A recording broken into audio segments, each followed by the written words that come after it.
On May 19, 2025, a grim discovery was made at a rest stop near Tyge Valley. 2 bobcat kittens, alone and clinging to life. They were underweight, hypothermic, and suffering from diarrhea and external parasites, likely due to an improper diet and the loss of their mother. Rushed to a wildlife hospital, the kittens received round-the-clock care from a dedicated team fighting to pull them back from the brink. Gradually, the kittens grew stronger and healthier, their spotted coats beginning to gleam. Everyone celebrated their miraculous recovery as the potential release day approached. However, their incredible recovery led to an unforeseen problem. They had become overweight. What happens when the very care that saved them threatens to keep them from ever being wild again? Before we start, hit the like button and make sure to subscribe if you haven't, and hit that notification bell so that you won't miss any new stories. The world had been warm, smelling of milk and dusty fur, a rhythmic thrumming the constant backdrop to her life. Then, in a flash of blinding light and a sound that tore the night apart, the warmth, the smell, the thrumming, it all vanished.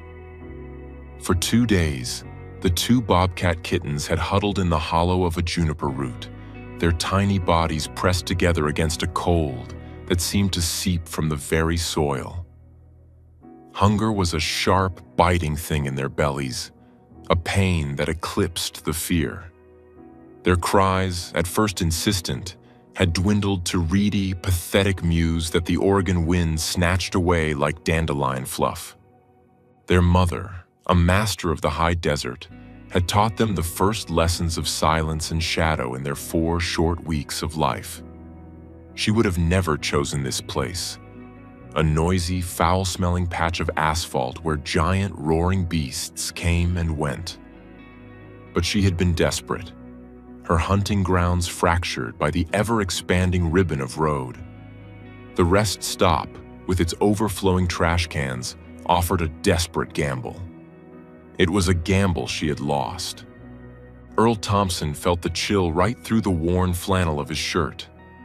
At 72, the cold had a way of finding the old aches in his bones, a constant reminder of a life spent on the road.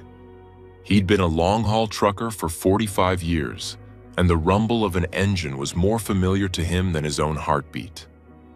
Now, retired and widowed, the silence of his small house in the Dalles was the loudest sound he knew. He drove his old pickup to Bend once a month for a VA appointment, a ritual that did more for his loneliness than it did for his arthritis.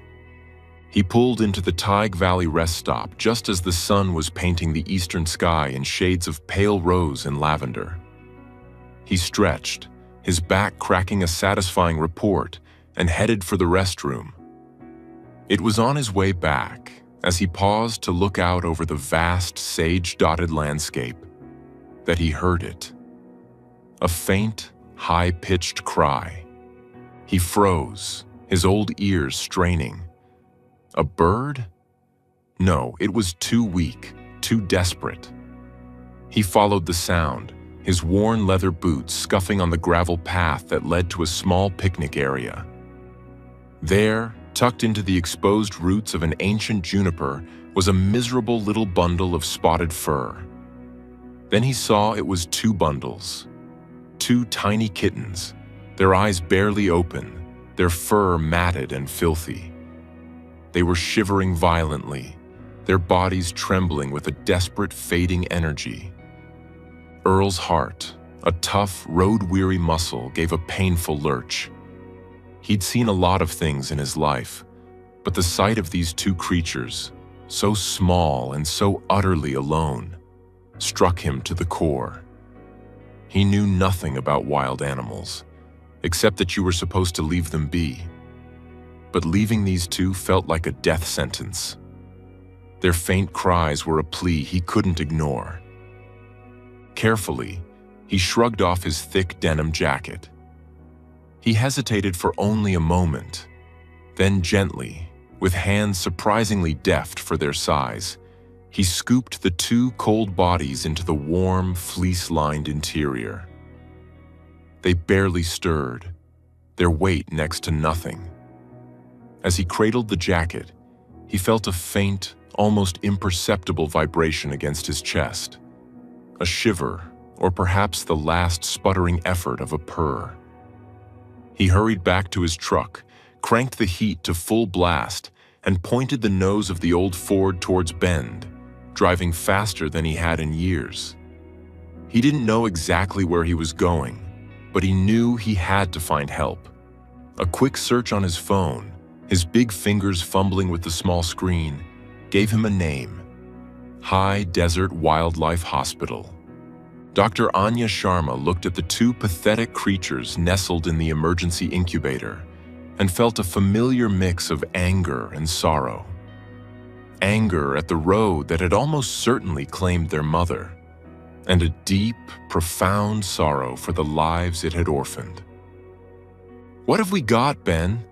she asked, her voice calm and professional, betraying none of the emotion churning inside her. Ben Carter, her junior rehabilitation specialist, read from the intake form. 2 Bobcat kittens, female, approximately 4 weeks old, found by a gentleman named Earl Thompson at the Tyg Valley rest stop.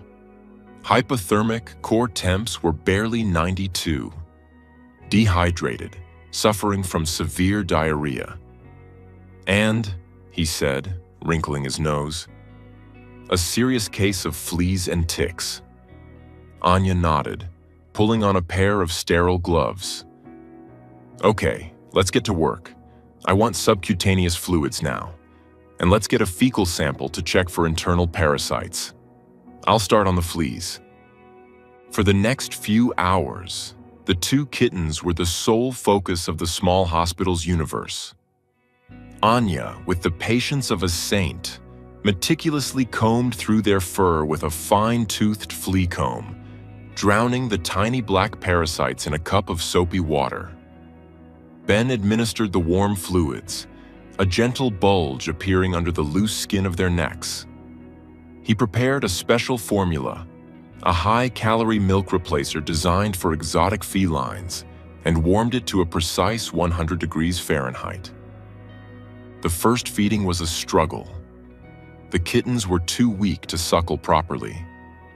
Anya and Ben had to tube feed them, a delicate and risky procedure that involved sliding a thin, flexible tube down their throats and directly into their stomachs. It was invasive and stressful, but it was their only chance. Throughout the entire process, Anya wore what looked like a costume from a low-budget monster movie. It was a camouflage head covering, draped with strips of burlap and artificial leaves, with only a small, mesh-covered slit for her eyes. Ben wore one too. "Remember, Ben," Anya had drilled into him on his first day, "we are not their friends. We are not their mothers. We are ghosts. We are invisible forces of nature. The moment they see a human face and connect it with food and warmth, their chances of ever being wild again plummet."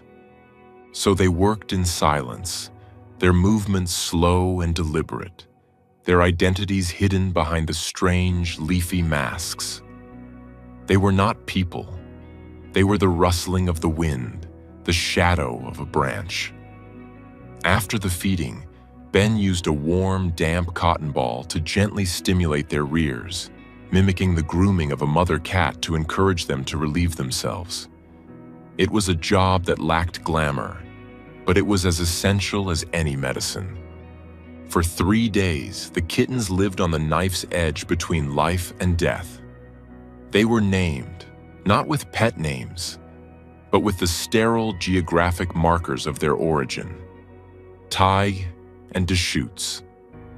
Tyg was the slightly larger one, with a feisty spirit that flickered even in her weakness. Deschutes was smaller, more timid, her gaze perpetually worried. On the 4th day, a small miracle occurred. As Ben approached with the warmed formula, Tyg, for the first time, lifted her head and made a weak attempt to latch onto the bottle's nipple. It was a feeble effort, but it was there. An instinct, buried under layers of sickness and trauma, had finally resurfaced. By the end of the week, both kittens were drinking eagerly from the bottle, their tiny sandpaper tongues working with surprising strength. The staff allowed themselves a collective, cautious sigh of relief. The around-the-clock care continued, but the frantic edge of emergency was gone, replaced by the steady, hopeful rhythm of rehabilitation. The kittens received their anti-parasitic treatments and their first round of vaccines. Their diarrhea subsided, and their weight began to creep upwards, gram by precious gram. They were moved from the incubator to a larger indoor enclosure, filled with natural branches to climb and hollow logs to hide in. And they began to act like bobcats. A shadow passing the door would send them scrambling for the safety of their log. A hand reaching in to change their water bowl was met with a chorus of fierce, if squeaky, hisses and spits. They began to play, their games a miniature rehearsal for the deadly arts of their species. They stalked each other through the wood shavings, their bodies low to the ground, their tails twitching. They pounced, their oversized paws clumsy but their intent serious. Anya watched them on the enclosure's monitor, a rare, small smile touching her lips beneath her camouflage mask. "They're remembering who they are," she murmured. Ben, watching beside her, couldn't help but be charmed. "They're doing great. Look at them go. They're gaining weight steadily, their coats are cleaner and healthier." He was right. Their fur, once dull and matted, was now thick and beautifully marked with the spots and bars of their kind. Their bodies were filling out, losing the skeletal thinness that had haunted their first days. In fact, they were filling out remarkably well. Weeks turned into months. Summer blazed across the high desert, turning the landscape to shades of gold and brown.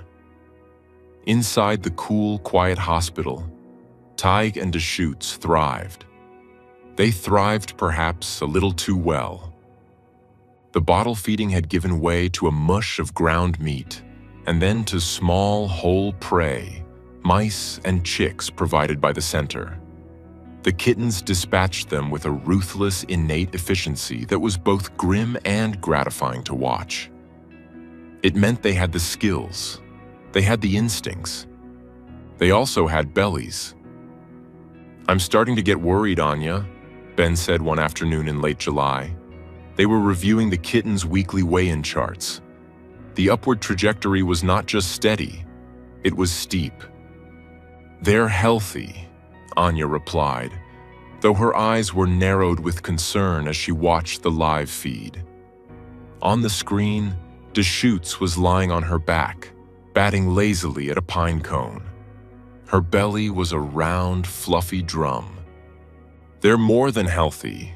They're chubby," Ben said, finally voicing the word they'd both been thinking.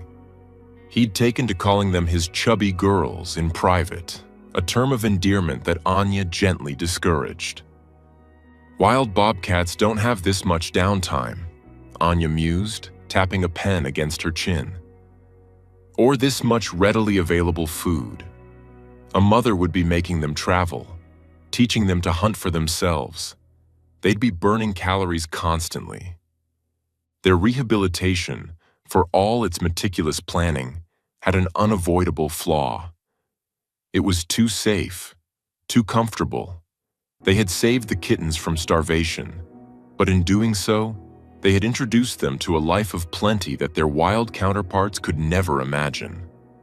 A wild bobcat is a creature of lean muscle and taut sinew, built for bursts of speed and incredible agility. A layer of fat, while a sign of health in a domestic cat, was a liability in the wild. It meant slower reaction times, less stamina, and a greater vulnerability to predators like coyotes or eagles, not to mention the challenges of catching their own fast-moving prey. The target release date, set for late August, was fast approaching. To be released, the kittens had to be in peak physical condition. They had to be athletes.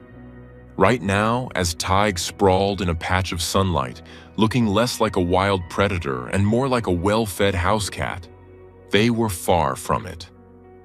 The day of the pre-release assessment arrived. It was a comprehensive checkup, measuring everything from their weight and dental health to their reaction to human presence. The results were sobering. "They're overweight," Anya announced at the staff meeting, her voice flat. "Significantly, by almost 15%.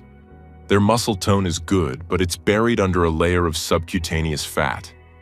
Their conditioning is not where it needs to be for a successful release." A wave of disappointment washed over the room. They had all poured their hearts into these two kittens. They had celebrated every milestone, every hiss, every successful pounce. To fail now at the final hurdle felt like a betrayal. "So, what does that mean?" Ben asked, his voice quiet. "We can't release them?" "We can't release them now," Anya corrected him. "Releasing them in this condition would be irresponsible. It would be a death sentence, just a slower one than the one they faced at that rest stop." The release was officially postponed. The chubby girls, as the staff now affectionately and worriedly called them, were staying. The problem was, what was Plan B? They couldn't simply put them on a diet. That would be counterproductive to their growth. They needed to change the entire equation. "We need to make them work for it," Anya declared. "We need to simulate a lean season. We need to make life harder for them." The solution was a new, much larger outdoor enclosure, one that had been under construction for just such difficult cases. It was a half-acre of fenced-in natural habitat, complete with sagebrush, juniper trees, and a complex rock pile. It was as close to the real world as they could get. Moving day was stressful. The kittens, now feisty, 10-pound juveniles, had to be netted and crated. They spat and snarled, their fear and anger palpable. When the crate doors were opened in the new enclosure, they bolted out and vanished into the brush, 2 streaks of spotted lightning. For 2 days, they were ghosts. Ben watched the remote cameras, his heart aching with worry. Had they been too harsh? Had they just terrified them? Then, on the 3rd day, the cameras caught a flicker of movement. It was Ty, creeping cautiously from behind a rock, her nose twitching, testing the air. Her belly still looked a little round, but her movements were different. They were sharper, more alert. The new feeding regimen began. No more food in a bowl. Now the dead mice were hidden throughout the enclosure, tucked under rocks, placed on high branches, dragged through the dirt to create scent trails. The bobcats had to hunt for them. They had to climb, dig, and track. They had to expend energy. Days turned into weeks. The high desert autumn arrived, painting the landscape in muted tones and bringing a crispness to the air. On the camera feeds, a transformation was taking place. The soft, rounded edges of the 2 bobcats were hardening into the sleek, powerful lines of true predators. Their play became more intense, their stalks more patient, their pounces more precise. They were no longer the chubby girls. They were becoming what nature intended them to be. In early October, Anya made a phone call. "Mr. Thompson? Earl?" she said. "This is Dr. Sharma from the High Desert Wildlife Hospital. I have some news about the 2 kittens you brought us back in May." There was a pause on the other end of the line. "They okay?" Earl's voice was gruff, but Anya could hear the thread of concern woven through it. He had called once a week for the first 2 months. his questions always the same, his relief always quiet but profound. "They are more than okay, Earl," Anya said, a genuine warmth in her voice. "They're ready. We're releasing them tomorrow, back in the wilderness not far from where you found them. I thought you might like to be there, to see it." Earl's breath hitched. "You mean it?" "I mean it. You started their story. It's only right you get to see the end of it." The next day, Earl stood with Anya and Ben on a ridge overlooking a vast expanse of public land. The air was cold and clean, smelling of pine and dry earth. A few hundred yards away, 2 transport crates sat on the ground. Ben, his face free of its camouflage mask for once, looked nervous and proud. "They passed their live prey test with flying colors," he told Earl. "They're ready. They know what to do." Anya gave a signal, and a technician remotely opened the doors of the crates. For a moment, nothing happened. Then, a spotted head emerged from the first crate. It was Ty. She stood motionless, her head held high, her tufted ears swiveling, taking in the sights, the sounds, the smells of her true home. She was magnificent, lean, powerful, and utterly wild. A second later, Deschutes appeared, equally sleek, standing shoulder to shoulder with her sister. They stood there for a full minute, 2 perfect statues of wildness against the immense backdrop of the Oregon landscape. They were not pets. They were not chubby girls. They were predators, born of this land, and now, finally, returned to it. Then, with a final, almost imperceptible glance back in the direction of the humans, Tig turned and trotted into the sagebrush. Deschutes followed a heartbeat later. They moved with a fluid grace, their spotted coats melting into the dappled light and shadow. Within seconds, they were gone. Silence settled on the ridge, broken only by the sigh of the wind. Ben wiped a tear from his eye, unashamed.